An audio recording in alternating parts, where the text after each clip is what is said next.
I'd like to bring up a few of my, oh, that's my ticket. My wife gave me a list because once before I didn't invite the people up that need to come up. Okay, first off, I'd like to bring up our Rastafarian, Mr. Ty Bennett. Come on up, Ty.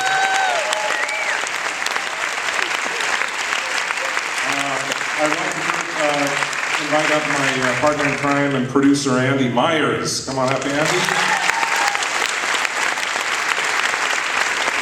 And I'd like to introduce our two stars, John and Dave, Mr. Chase Williamson and Mr. Rob Mendes.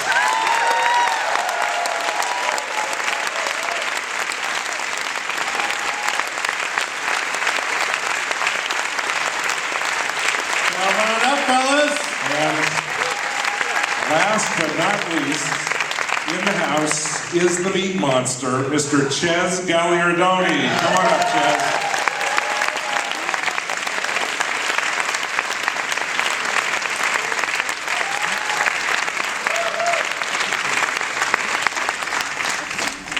So, I'm going to start off with a couple questions. One, I wasn't familiar with the book until you mentioned it to me when we met up years ago. What attracted you to the book?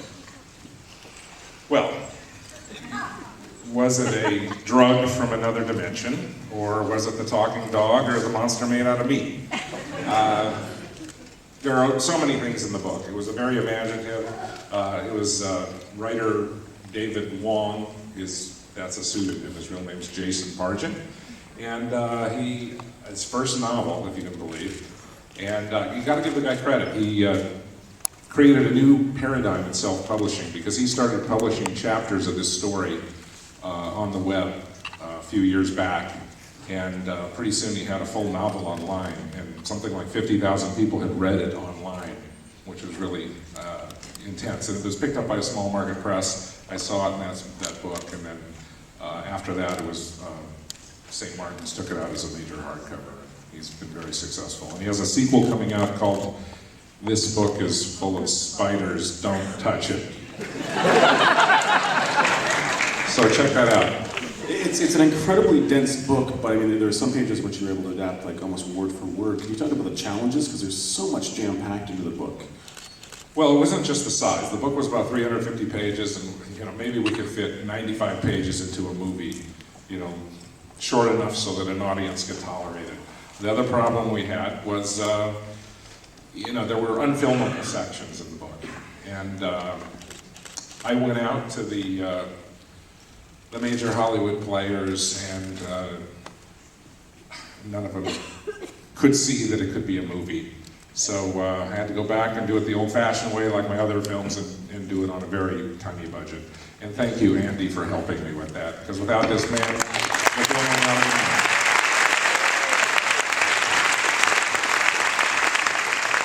And honestly, the strength of the film really is your discovery with the casting. Can you talk about how you chose these guys? Well, they came in and they were both perfect for the role. And interesting story, Chase Williamson had just graduated from University of Southern California and never been in any movie. He had been in, I think, a YouTube project video or something like that. Yeah. And on his first day of work, he got to do 8 pages of dialogue with the greatest living actor on the planet, Paul Giamatti. So, Chase, why don't you tell us how you pulled that off? Well, it was kind of like being a super amateur athlete and then going to the Olympics. It was sort of like, you're sitting across the table from Paul Giamatti and you kind of just have to soak it in and step up and have fun with it, because I don't know if that'll ever happen again. I don't know. It's hard to wrap my head around, definitely. And Rob, maybe you could tell us about what it was like when you were offered the role and you read the script, and what did you think you were getting into? Oh, here's Hey, yeah, it's pretty crazy. Wow, I get nervous. Yeah, I read the script and I was immediately taken into a different world. And I keep telling the same story, but I'll tell it again because it really had an impact on me. But I was reading this script and I was making spaghetti. And like the noodles seemed to kind of like turn into like worms and snakes while I was cooking it, and the sauce became like blood, and I thought it was really cool. So it had like a really profound effect on me, and I didn't really know where the script was going, and I read the book, and you know, I feel like so often like I watch TV or I watch a movie and I'm like, ah, wait, I know what's gonna happen next. There it is. Yeah, right. Yeah, there it is. But this, I had no idea. And like even today, I'm like sitting in the audience watching the movie, and I forget what's coming next. It's such a cool journey. At least I think so. I hope you do too. Before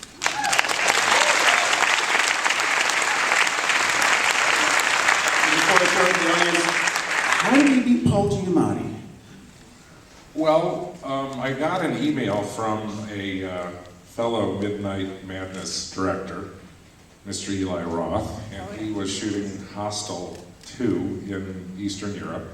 And, you know, as we know, Eli can be very enthusiastic, and sometimes it's hard to know if he's exaggerating or not. And he said, I just had, in this email it says, I just had a meal with Paul Giamatti, and he's your biggest fan, and he wants to work with you. And I thought maybe Eli was high or something. So I just ignored it, and then I saw an article where some reviewer had asked Paul Giamatti which director he wanted to work with, and he said my name. And so I tracked him down and had a meeting and talked with him. And then found out he's a really cool guy, and he really is into the genre arts, as I am, loves the genre and those offbeat stuff.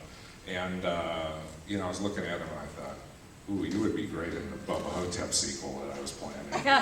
And I talked to him about coming on board to play Elvis's manager, Colonel Tom Parker, and co-starring with Bruce Campbell, and he was a gigantic Evil Dead freak and was thrilled to play across with Bruce. And unfortunately, we couldn't get that movie put together. But a few years later, I came across this script and I saw that it had this role that I thought Paul could play, and it wouldn't require a whole lot of days from him. And he read it and said he'd do anything to help get it made. And so he actually came on with his partner, Dan Carey, to be an executive producer and helped us get it made. So it's a really sweet story. He's really a decent, wonderful guy in person. Do we have any questions from the audience? Yes.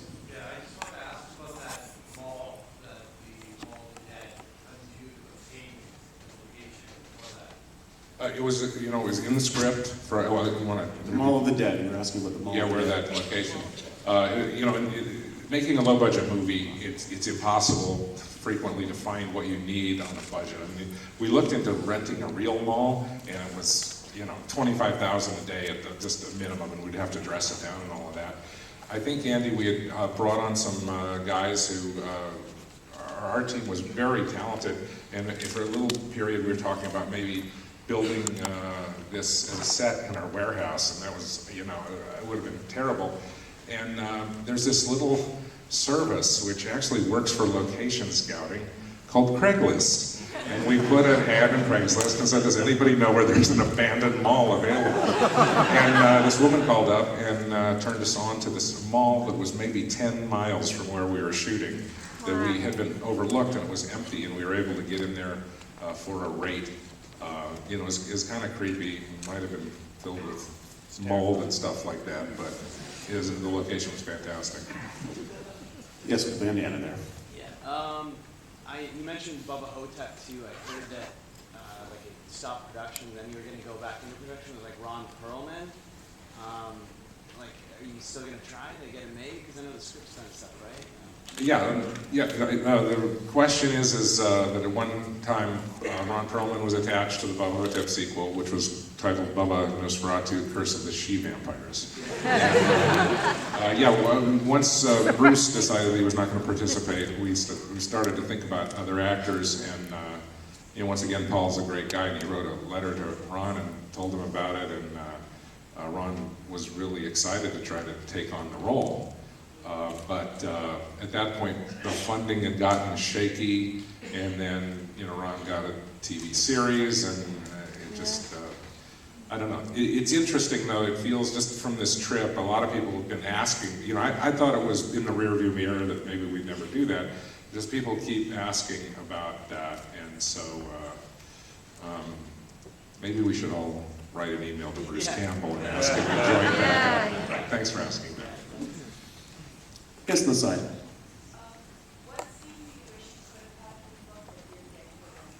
What scene do you wish you could have had from the book but weren't able to get? Well, you know, it wasn't just even size. There were simple things that just required massive time jumps. I mean, there was this one sequence where, in the book that I loved, where Dave went to sleep and then woke up the next morning, and this girl that he had been chasing was in bed with him. You know, I don't think he even could talk to her, and she's in bed and rolls over, and he got out of bed and looked in the mirror, and he had a goatee. And 6 months had passed, and he'd found the girl and was going to marry her or whatever. But I thought it was very clever, very inventive, but there was no way of fitting something like that into the timeline that we had. So, but there's a lot of really epic stuff and a lot of wonderful Lovecraftian monsters in the book, and we did what we could. Courtesy of Mr. Robert Kurtzman, who was the K of K&B, and a director in his own right, who not only did he build the entire Bubba Hotep mummy, but he created the meat monster. And I want to walk down here and ask Ches, maybe you could tell us, this is Chez's first movie, it's his first time at a film festival.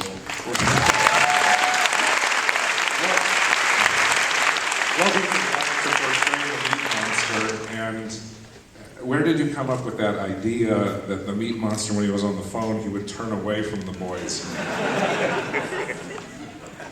It was all kind of a blur. At that point, I don't think, I wasn't very well hydrated. I was kind of like, but I think you actually directed, I think you actually gave me that. Oh, well, I'll take credit for it. That's how you get more jobs.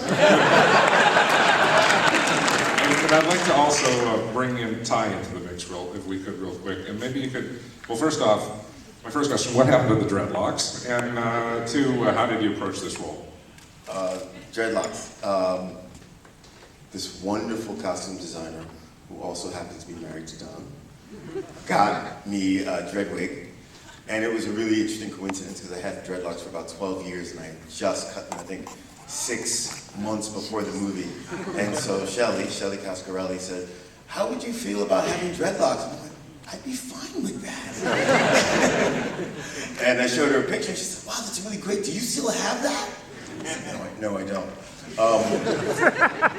But in terms of getting into it, Don did such a great distillation of the book that just reading what was on the page really just inspired me, and I went, oh yeah, I got this. I know exactly who this guy is. And when we got on the set, I just got to play and have fun, and it was really fortunate for me because I don't remember if Don remembers, but planes kept passing by. So we kept having to stop. So the more we did it, the more fun I had. And compliment to Chase, we did one take, and I go, oh, I better step up my game, otherwise no one's gonna even remember me, because this kid is incredible. So, yeah, so, one part Don, one part Chase, and a bunch of gratitude. There's an eager question in the balcony. Okay, first of all, thanks for keeping the dom door. Thanks for keeping the dong door. You're so welcome. Oh, well, let me just say one thing on that note. This week, I was so terrified about this, we got an R rating with no cuts. Because as Rob will tell you, that we had to shoot several versions of it, because I've been through wars with the MPAA, with the spheres and the drilling. They always used to give me a lot of grief. And so I'm thinking, that if Rob is actually going to touch this member, we might get in trouble. So we shot it a lot of different ways. So some he'd grab it, some he'd barely touch it, some he'd put his hand next to it. And we actually, he touched it, and the MPA was good with it. But thank you. But continuing. You spoke metaphorically and literally. Was it the same axe? I couldn't hear that. Was it the same act? Same axe. No.